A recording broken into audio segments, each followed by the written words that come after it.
ஒரு 15 டேஸ் கிட்ட வந்து பார்த்தீங்கன்னா, இந்த மாதிரி பாலாடை வந்து நான் எடுத்து ஸ்டோர் பண்ணி வச்சுருந்தேன். நம்ம வந்து பாலாடை வந்து ஸ்டோர் பண்ணி வைக்கும்போது, உள்ள ஃப்ரீசரில தான் நம்ம எடுத்து வைக்கணும். இப்போ வந்து எனக்கு ஒரு டிஃபன் பாக்ஸ் நிறையா வந்து இந்த பாலாடை சேர்ந்துருந்துச்சு. இப்போ வந்துட்டு இந்த வீடியோவில் சுத்தமான நெய் வந்துட்டு இந்த பாலாடையிலேருந்து எப்படி ரெடி பண்ணுறதுன்னு சொல்லிட்டு பார்த்துடலாம். ஃபஸ்ட்டு வந்து பார்த்தீங்கன்னா, இந்த பாலாடை எடுத்து நம்ம மிக்சியில் போட்டு, அது கூட வந்து ஐஸ் க்யூப் இல்லைன்னா வந்துட்டு கோல்டு வாட்டர் இது வந்து 2மே மிக்ஸ் பண்ணி கூட நம்ம அப்படியே அரைச்சிக்கலாம். ஃபர்ஸ்ட் டைம் வந்து நான் அரைக்கும்போது பார்த்திங்கன்னா நல்லா கூழ் மாதிரி ஆகிடுச்சு.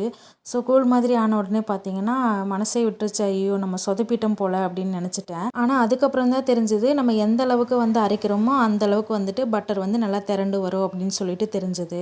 பட்டர் எடுத்ததும் வந்து பார்த்திங்கன்னா 2 டைம்ஸ் வந்து பார்த்திங்கன்னா இந்த மாதிரி நல்லா கோல்டு வாட்டரில் நல்லா வாஷ் பண்ணி எடுத்துக்கணும். அதுக்கப்புறம் வந்து ஒரு அகலமான பாத்திரத்தில் வந்துட்டு பட்டரை நம்ம உருக்கணும் அப்படின்னா சூப்பராக வந்துட்டு நெய் வந்துட்டு ரெடியாகி வந்துடும். இந்த மாதிரி யூஸ்ஃபுல்லான வீடியோவுக்கு சேனலை மறக்காமல் சப்ஸ்கிரைப் பண்ணிக்கோங்க.